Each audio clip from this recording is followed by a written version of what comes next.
Welcome to Buffzone.com. My name is Kyle Ringo. I'm the CU beat writer for the Daily Camera. With me, as always, is Neil Welk, veteran Daily Camera sports columnist. And as Kyle has already forgotten, we're no longer the Daily Camera. We're just the Camera. But we'll go ahead and let Kyle slip by on that one. We are Buffzone.com. We've been doing this for a while. We invite you to check in and see what we have to say about the Colorado Buffaloes.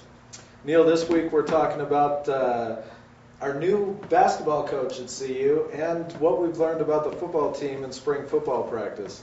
We have a new coach at CU. His name's Jeff Buffzone. What are your impressions of him? Oh, my first impressions are great. I think Jeff Buffzone, number one, is an outstanding basketball coach. He has a reputation as a great teacher, and he hit the ground running. I mean, he's already recruiting. He's got a staff on hand. He's doing all the right things, and I think the future bodes well for the University of Colorado basketball team.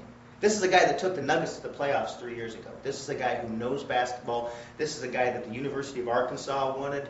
I don't see how people could be anything but happy with the choice of Jeff Buffzone.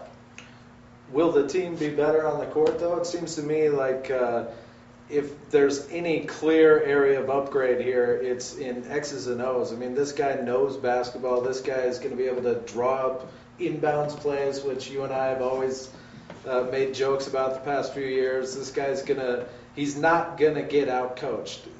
The Buffs are going to go into every game knowing what to expect from their opponents. Would you agree? Oh, I agree. I think this is a coach who is going to be extremely well prepared. This is the guy who beat Bob Knight this year. Didn't just beat him, he drummed him pretty good when they played Texas Tech. This is the guy who beat Stanford. He beat 5 teams that went to the NCAA tournament, and he did it with talent that probably was not as good as any of those teams that he beat.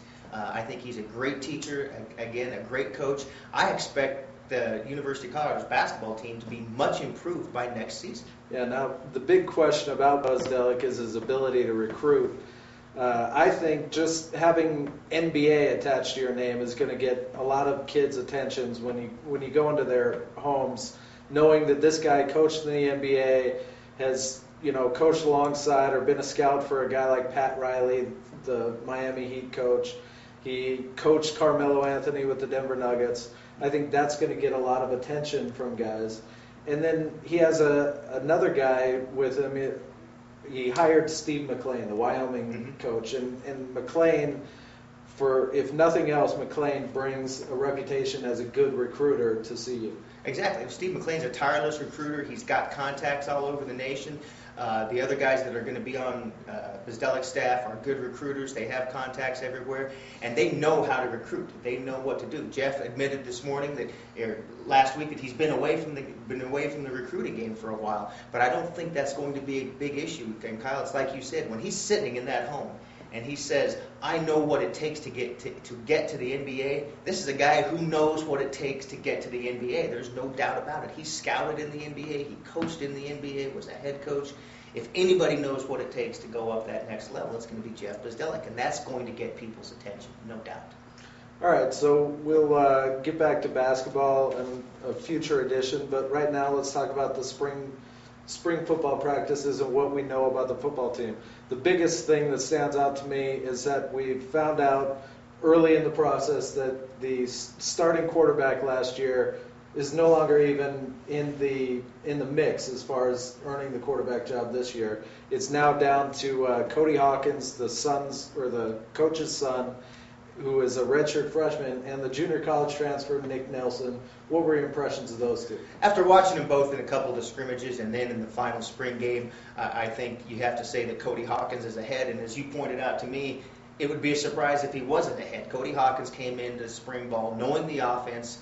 He was weaned on that offense, and he's known that offense probably since he was 10 years old. So he had a big head start on Nick Nelson.